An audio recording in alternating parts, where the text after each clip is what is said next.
meus amores do quinto ano, tudo bem?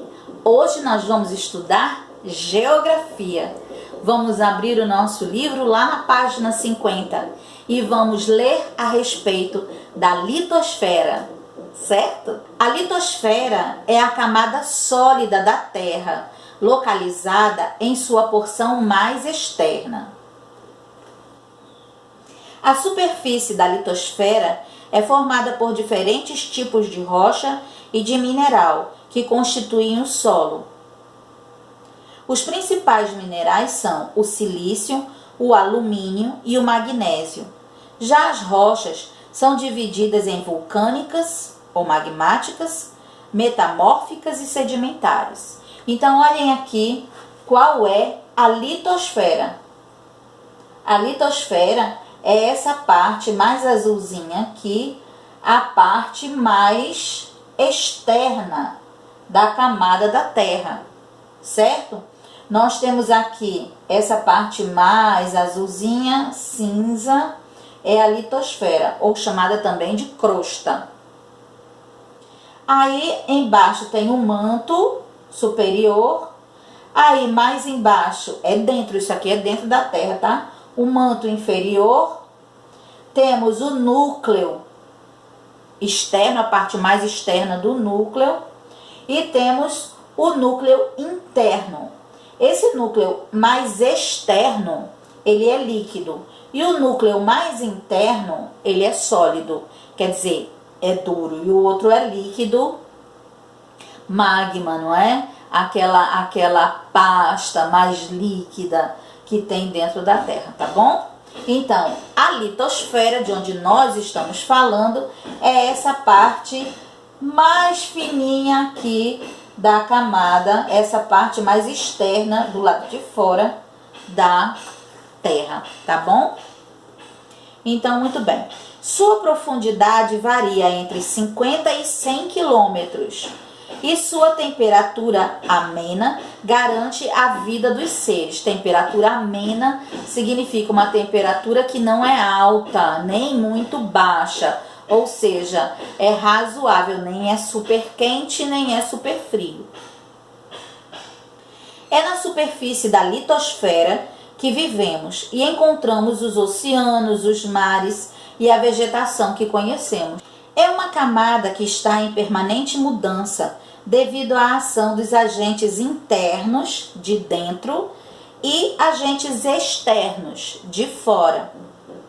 Os agentes internos são o tectonismo, o vulcanismo e os abalos sísmicos, terremotos e maremotos, que atuam no interior da Terra, provocando alterações que chegam até a parte externa da litosfera.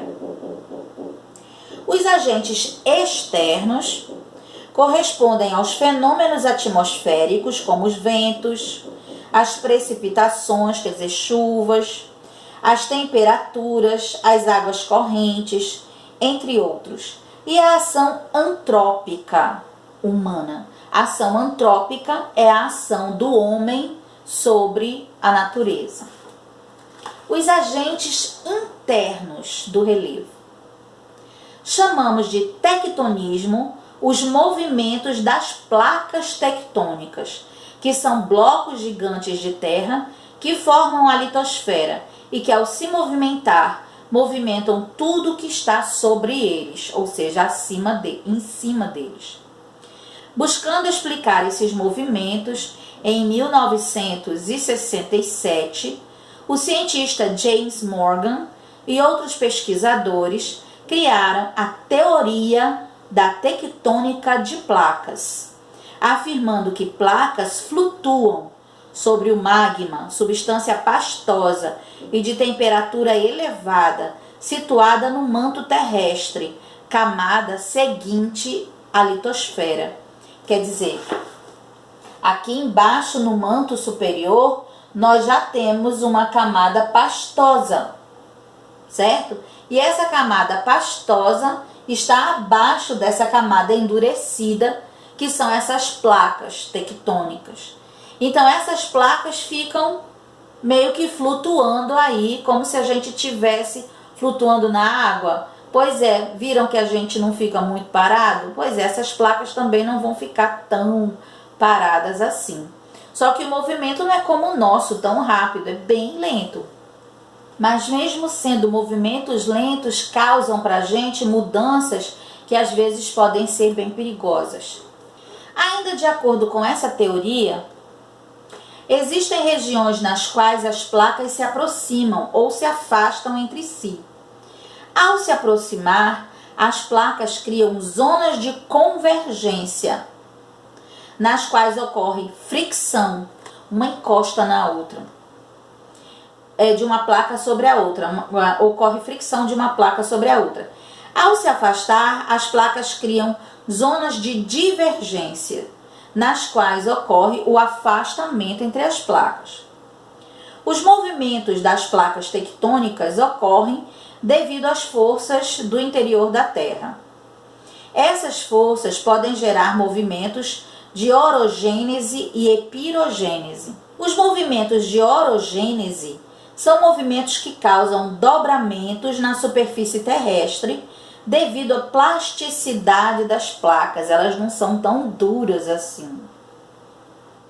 Ocorrem quando as forças são exercidas de forma horizontal na litosfera. Lembram? Horizontal. Quando esses movimentos ocorrem, uma das placas é absorvida pelo manto. Lembram o manto que está embaixo? Absorve. E a outra é dobrada, formando as grandes cadeias de montanhas e as cordilheiras. Como exemplo, temos a Cordilheira dos Andes, que foi formada dessa maneira. Os movimentos de epirogênese causam rebaixamento, levantamento ou deslocamento das placas. Ocorrem quando as forças são exercidas verticalmente sobre a litosfera. Vertical. Esses movimentos formam as chamadas falhas, ou seja, desnivelamentos do relevo. A exemplo, temos a de San Andreas, nos Estados Unidos. Então, os movimentos de orogênese são os movimentos na horizontal e que causam dobramentos na crosta terrestre, na litosfera, e que vai fazer com que sejam formadas as cordilheiras, não é isso? Muito bem.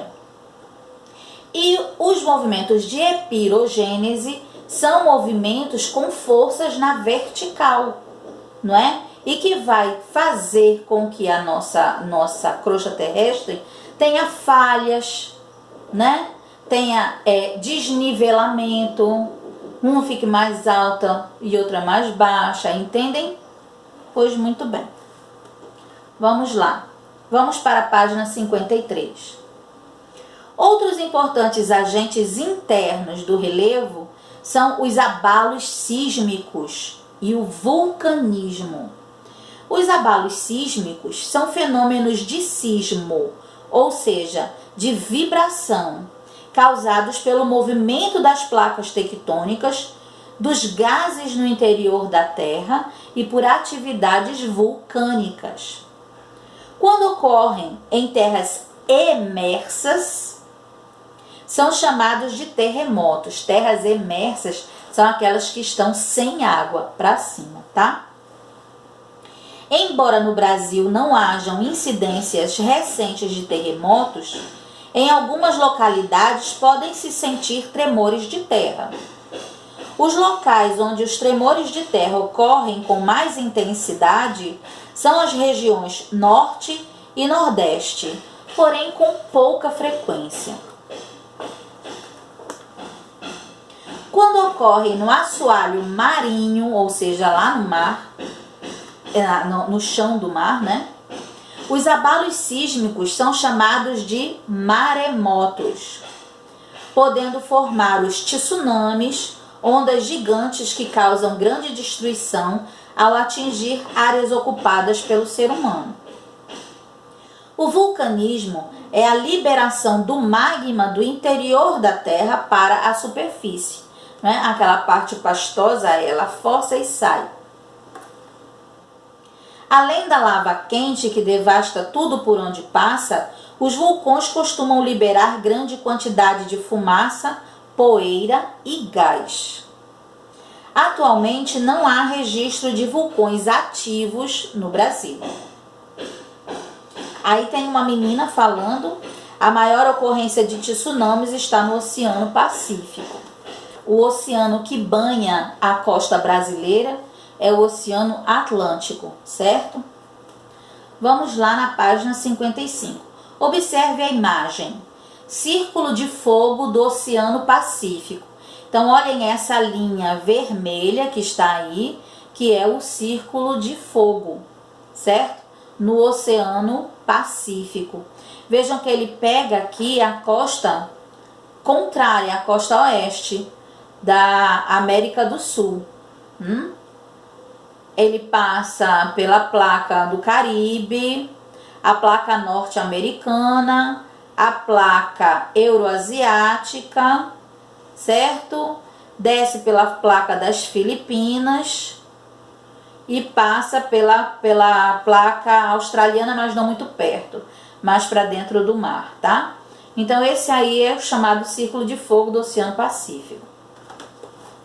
A movimentação das placas e a liberação dos gases internos do planeta fazem com que os continentes estejam em constante transformação, mudando sua forma e características. Além de todos os acontecimentos naturais, podemos citar ainda a ação do homem na dinâmica do planeta Terra. A influência da atividade humana é bastante presente, pois o homem tem utilizado indiscriminadamente os recursos naturais, causando danos irreversíveis ao meio ambiente. Então, o que é indiscriminadamente? Assim, ele vai usando sem saber se pode, sem saber se vai causar algum problema, e assim ele vai, às vezes, muitas vezes, prejudicando, né, o nosso ambiente, o ambiente da Terra onde nós vivemos. Tá? Na página 56 nós temos: a destruição do solo e sua vegetação altera a composição do planeta, mudando as condições do clima e interferindo em toda a natureza. Claro, nós sabemos que os vegetais, eles são muito importantes para o nosso clima, não é? Eles fazem trocas gasosas, eles deixam um clima mais ameno. Na parte da floresta amazônica, né, os vegetais, eles que dão sustentação ao solo, porque o solo amazônico, ele é arenoso, não é um solo muito fértil. Então são esses vegetais que dão esse sustentáculo ao solo, que deixam aquele ambiente mais úmido, para que ele não vire um deserto, entendem? Então, o desmatamento desenfreado, não é? Ele vai prejudicar esse solo, porque vai tirar dele justamente a mata, que é quem sustenta esse solo, né? É quem sustenta todo esse clima que existe na Amazônia, por exemplo. Não é verdade? E então, o desmatamento desenfreado, ele pode causar a desertificação desse espaço, ou seja, transformar esse espaço em um deserto só de areia. Percebem? Pois é. Acredita-se que se não houver um uso consciente dos recursos naturais, água, ar e solo, haverá consequências drásticas para a vida na Terra. Claro, a desertificação é uma delas. Já pensou transformar todo o espaço amazônico num deserto? Ia ser muito ruim essa história, vocês não acham? Pois é, por isso que nós precisamos utilizar os nossos recursos naturais. É verdade, estão aí para nós usarmos, não é? Para melhorarmos a nossa vida. No entanto, a gente precisa utilizar esses recursos de uma maneira consciente, de uma maneira que não vá prejudicar ainda mais o ambiente e a vida no planeta Terra. Não é verdade? Pois muito bem, então aí nós vemos problemas causados pelo mau uso, não é verdade? O mau uso dos recursos naturais. E tem aí no amarelinho escrito: é importante repensarmos a utilização da litosfera e de todos os seus elementos de forma consciente. Não é? É verdade. A nós cabe pensar, porque nós somos seres humanos, pessoas que pensam, não é? E pensando, nós podemos decidir a melhor forma para utilizar os nossos recursos naturais, não é? É verdade. Então vamos lá, vai ficar para vocês uma tarefa de casa, certo? Da página 57 até a página 59. Boa tarefa para vocês. Tchau, até a nossa próxima aula.